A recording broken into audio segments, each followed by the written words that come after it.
Olá, pessoal! Sejam sempre muito bem-vindos. Eu sou Karina Carrascosa e agora nós vamos para a oitava questão da prova da Câmara Municipal de Salvador do ano de 2018 da banca FGV. É uma questão que fala sobre a classificação de Pew e Gregory e classificação de Winter dos terceiros molares. Vamos lá!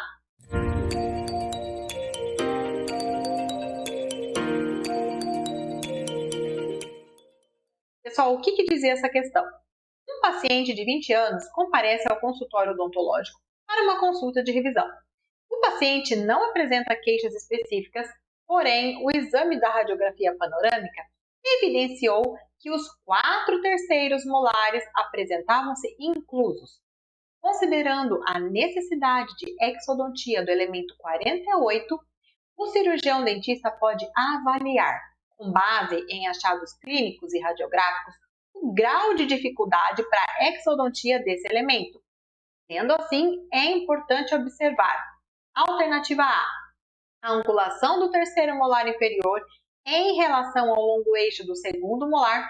Os elementos distoangulados são mais simples de se remover do que aqueles mesioangulados.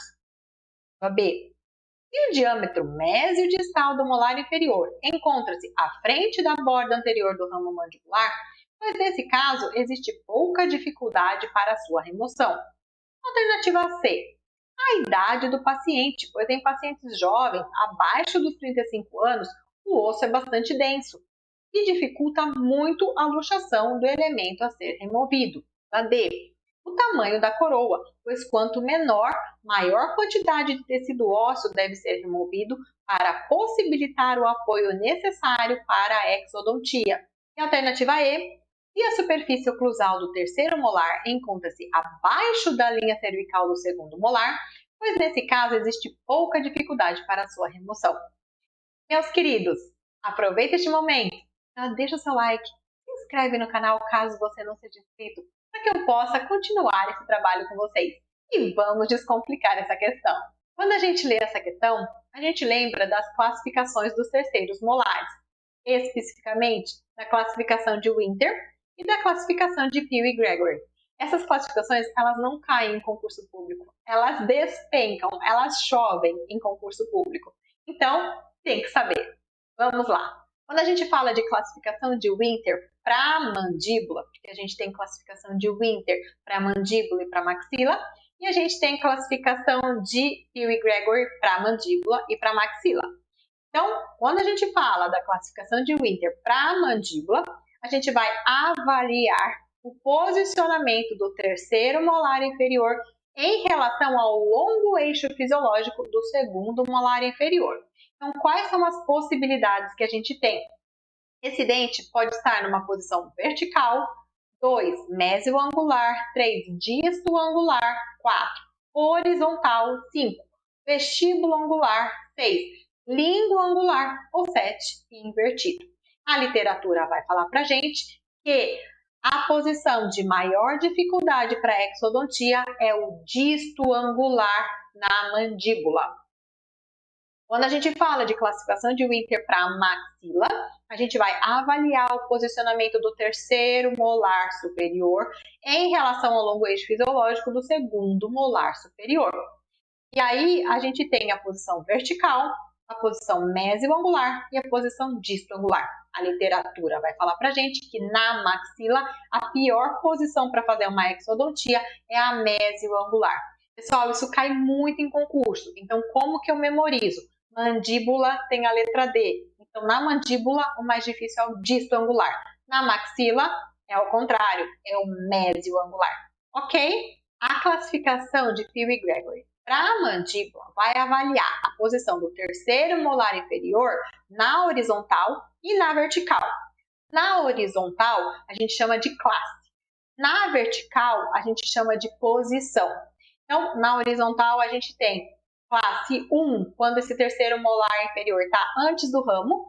Classe 2, quando ele está ali no meio do ramo da mandíbula. E classe 3, quando ele está para dentro do ramo da mandíbula. Tem alguns autores que chamam essa classe de nível, então pode ser classe ou nível. Já no sentido vertical, A posição A é quando o terceiro molar inferior está no nível do segundo molar inferior. Na posição B é quando a oclusal do terceiro molar inferior está no nível da cervical do segundo molar inferior. E na posição C é quando esse terceiro molar inferior está abaixo da cervical do segundo molar inferior. Então a gente pode dizer que o 1A é o mais fácil de fazer a exodontia e o 3C seria o pior, o que teria mais dificuldade para fazer uma exodontia. Quando a gente fala de classificação de Peel e Gregory na maxila, vai avaliar o posicionamento do terceiro molar superior em relação ao segundo molar superior, no sentido ocluso apical. Então, na posição A, o terceiro molar superior está no mesmo nível do segundo molar superior.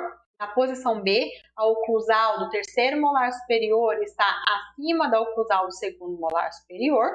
E na posição C, a oclusal do terceiro molar superior está acima da cervical do segundo molar superior. Então, voltamos para a nossa questão.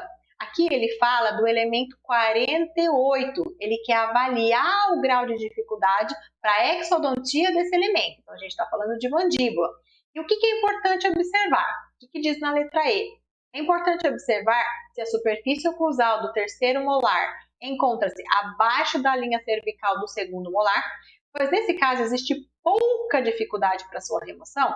Pessoal, neste caso existe mais dificuldade, maior dificuldade, né? Porque a oclusal do terceiro molar está abaixo da linha cervical do segundo molar.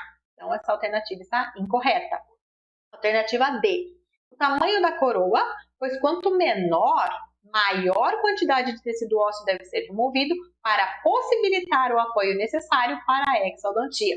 Pessoal, quanto maior a coroa, maior a quantidade de osso tem que ser removido. Quanto menor a coroa, menor a quantidade de osso tem que ser removido. Então, essa alternativa também está incorreta. Alternativa C. A idade do paciente tem que ser observada, pois em pacientes jovens, abaixo dos 35 anos, o osso é bastante denso, o que dificulta muito a luxação do elemento a ser removido. Quando a gente vai fazer uma exodontia de terceiro molar, o que vai determinar a gravidade, a dificuldade dessa exodontia, não é esse fator. A gente vai levar em consideração as classificações que existem em relação ao posicionamento desse terceiro molar, no caso da mandíbula, em relação ao ramo da mandíbula ou em relação à profundidade que ele está no corpo da mandíbula. Então, essa alternativa está também incorreta. Alternativa A. A angulação do terceiro molar inferior em relação ao longo eixo do segundo molar, pois elementos discoangulados são mais simples de se remover do que aqueles mesioangulados. Pessoal, lembra que eu falei? Na mandíbula tem a letra D, então distoangular é mais difícil de remover, não é mais fácil, tá? Então, na mandíbula, o distoangular é mais difícil. Então, essa alternativa também está incorreta. E aí, chegamos na alternativa B, que é a alternativa correta da nossa questão, que diz que tem que ser observado se o diâmetro mesiodistal do molar inferior encontra-se à frente da borda anterior do ramo mandibular, pois nesse caso existe pouca dificuldade para sua remoção. Ok, está correta essa alternativa. Se esse terceiro molar estiver no ramo, a gente já tem um pouquinho mais de dificuldade. Se esse terceiro molar estiver para dentro do ramo da mandíbula, muito mais difícil para fazer essa exodontia. Espero que vocês tenham acertado, que vocês tenham compreendido essa questão. Agradeço a sua companhia aqui comigo novamente e nos vemos numa próxima questão. Tchau!